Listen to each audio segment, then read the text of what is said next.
What starts out as a seemingly distant regional conflict can spiral out of control so fast, pulling the entire world right into its orbit. And honestly, that's exactly the situation we're watching unfold right now with the US and Iran. It's escalating at an absolutely alarming speed. So let's break down just how close we might be to a new world war. It's the question that's on pretty much everyone's mind, and believe me, it is not just hyperbole. The attack on the Dubai airport was proof that this conflict is not slowing down. So we really have to ask ourselves, are we actually witnessing the first shots of World War III? Just think about the sheer speed of this escalation. World War I involved about 30 nations. World War II, around 50.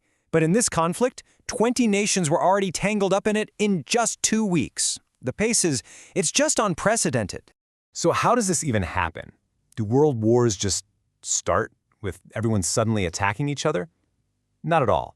A world war is really a war of circumstances. It's like a perfect storm, where all the separate interests of many, many different nations all collide at the exact same time. And that collision? It's happening as we speak. This is no longer just some issue in the Middle East. The conflict has already jumped continents, creating this massive, tangled, interconnected web of war. It's already spread across 3 continents. Look at this. In the Middle East, you've got an absolute powder keg involving Iran, Israel, the Gulf nations, Iraq, and Jordan. Over in Europe, there's a naval buildup happening near Cyprus, and Russia is feeding intelligence to Iran to distract the West. And then in Asia, you have China watching Taiwan very, very closely, maybe seeing this as a test of American resolve, while North Korea is doing what it does, launching more provocative missile tests. This thing has truly gone global. And this really shows you just how different a modern world war would look. Warfare has changed so dramatically in the 80 years since World War II. Today's battlefield isn't just about tanks and soldiers anymore. It's defined by AI selecting targets, devastating cyber attacks that can shut down infrastructure, and just a constant flood of information warfare, disinformation designed to create total chaos. This quote from the UN Secretary General, it really hits home how dangerous this moment is. This isn't some chess game with clear, predictable moves. It's a domino effect. It's a chain reaction that has taken on a life of its own, and it seems like no one, not even the major world powers, is really in control anymore. So that brings up a really crucial question. How can Iran, a regional power, create such a massive global crisis? How are they punching so far above their weight? Well, the answer is in their core strategy, a playbook designed for exactly this kind of moment. And here it is. This is the key. It's a concept called horizontal escalation. The idea is, instead of focusing all your attacks in one place, you strike multiple, seemingly random targets all at the same time. The goal isn't just military damage, it's to create chaos that sends ripples through everything: geography, the stock market, and the internal politics of your enemies. And here's how that playbook works in the real world. First, you hit multiple targets at once. An airport over here, a military camp over there. Second, you squeeze the world's economic jugular, a place like the Strait of Hormuz, which controls a huge chunk of the world's oil. That immediately leads to the third step, creating immense economic pain and political pressure, which forces governments to start dealing with problems at home.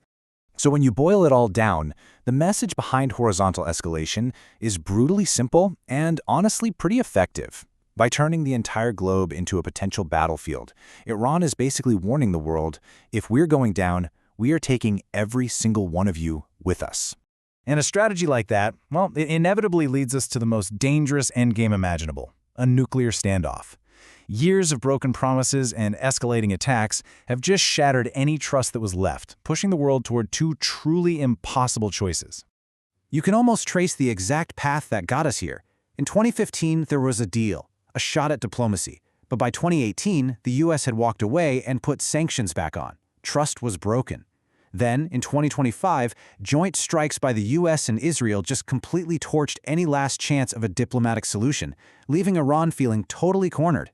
And from Iran's perspective, they've learned a really tough lesson just by watching what's happened around the world. Look at Ukraine. Back in the 90s, they had the 3rd largest nuclear arsenal on the planet. They gave it up in 1996, and, well, we all see their situation now. The message to nations like Iran is crystal clear. Nuclear weapons are the only real guarantee that no one will mess with you. So this leaves the US caught in a classic strategic trap with 0 good options. Option 1 is to retreat. You cut your losses, you pull back. but that basically gives Iran a green light to fast-track its nuclear program. Option 2, you escalate, invade Iran, but that risks getting stuck in another long, unwinnable war, which would be political suicide back home. And that impossible choice, it doesn't just stay in Washington, D.C. The ripples from this global chess match are spreading everywhere, and the impact is already showing up right on your doorstep. Let's just use India as a really powerful case study here. This is where the abstract stuff gets very, very real. This isn't just about geopolitics, it's about what's in your wallet. For instance, a shopkeeper in India recently said that the price of simple packaging plastic, something so basic, suddenly jumped from 120 rupees per kilo to 200. That's a direct consequence of this conflict happening thousands of miles away. And that price jump is just the tip of the iceberg. It's a whole cascade effect. A critical shipping lane like the Strait of Hormuz gets threatened, which means a nation's energy security is suddenly at risk. That can lead to fuel shortages shutting down factories. And as the price of all raw materials climbs higher and higher, the consequences are felt in local businesses and eventually in people's jobs. The danger isn't on its way, it's already here. So all of this brings us to the final and most crucial question. It's an illusion, really, to think that any country can stay completely safe and untouched by this. That illusion can be shattered in a single moment. So as this whole conflict keeps escalating, we all have to ask ourselves, are we truly prepared for what might come next?